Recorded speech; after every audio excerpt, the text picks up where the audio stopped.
TF는 또 한일 위안부 합의 당시 발표된 내용 외에 비공개 협의도 있었다고 밝혀 벌써부터 논란이 되고 있는데요. 한일 관계에 미칠 파장이 적지 않으리란 우려가 나오고 있습니다. 임혜준 기자입니다. 위안부 합의 검토 TF가 발표한 보고서에는 이번 합의의 총체적 문제점들이 담겨 있습니다. 특히 한일 간에 있었던 이면 합의의 존재를 인정했고 피해자와의 소통이 부족했다는 결론도 내렸습니다. 보고서 내용만 보면 당장 국내에서 합의 파기나 재협상을 추진하자는 목소리에 힘이 실릴 공산이 큽니다. 문재인 대통령 또한 대선 후보 시절 재협상 추진을 공약한 상태입니다.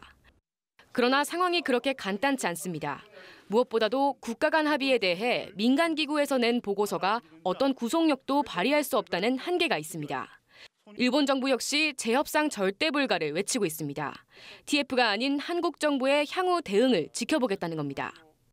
여기에 북핵 문제에 대한 협력, 그리고 코앞에 다가온 평창 동계올림픽의 성공적 개최 등이 정부의 고민을 더욱 크게 합니다. 이에 따라 정부는 TF 보고 결과를 토대로 위안부 피해자와 지원단체, 전문가 등의 의견을 수렴해 최종 입장을 정리한다는 방침을 정했습니다. 한일 관계에 미칠 영향도 감안하면서 위안부 합의에 대한 정부 입장을 신중히 수립해 나가고자 합니다.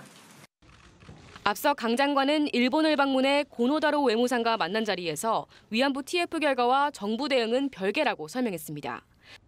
아울러 강 장관은 과거사 문제와 한일 간 협력을 분리해 대응하겠다는 정부의 투트랙 기조를 재차 강조했습니다.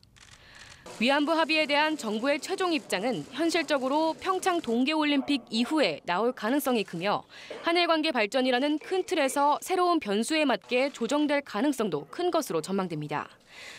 연합뉴스 TV 임혜준입니다.